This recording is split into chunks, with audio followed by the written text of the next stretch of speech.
Hello. I'm not an anthropologist, so here I am toward the end of my teaching career taking a class where I have to learn this stuff. Talk about getting outside of my comfort zone.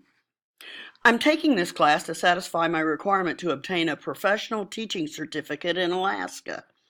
After 28 years of teaching in the lower 48, I ran away from home and found myself in Mountain Village, Alaska, teaching math and social studies. I had to do this class online as I live off the road system in western Alaska. It would get a little costly to attend classes each week.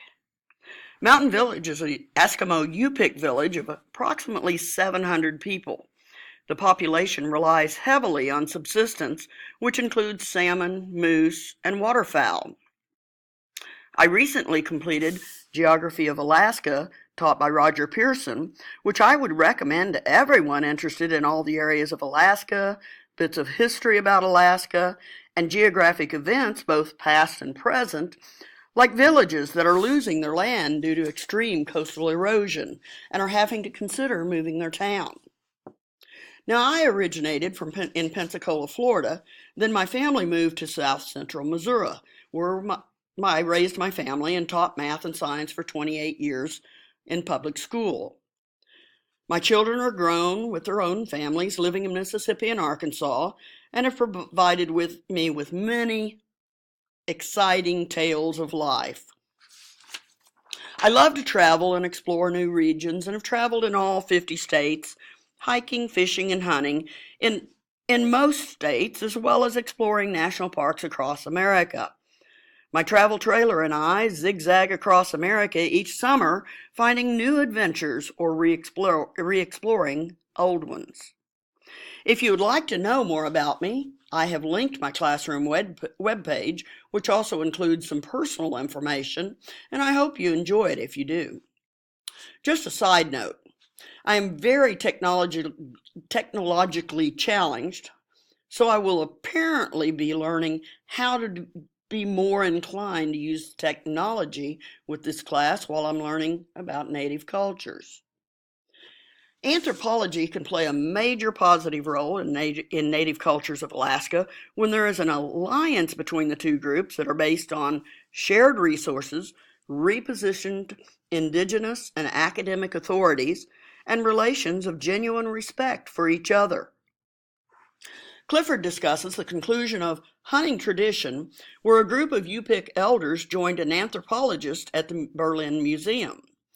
Yupik protocols and agendas were used with their discussion, and the goal was not to return the traditional artifacts preserved in Germany, but to express gratitude to the museum's curator for the preservation of the artifacts. The elders were primarily interested in the return of important stories and knowledge that were renewed with their encounter with the artifacts, and that they could communicate these stories and knowledge to the Yupik future.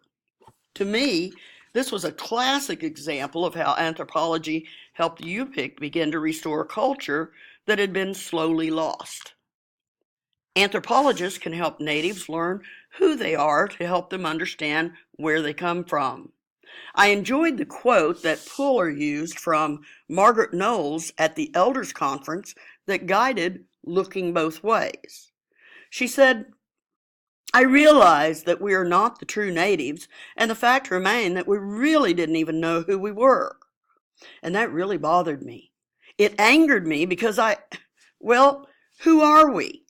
I was embarrassed when I'd be around other groups, Yupiks, who absolutely knew who they were and where they came from.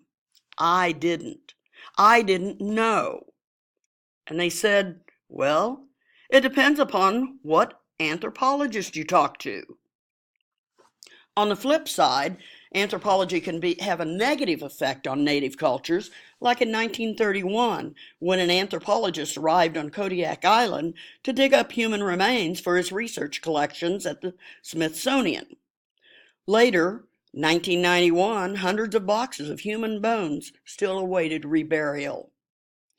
Cooperation and partnership with science is very important if we want to understand the full picture of human history.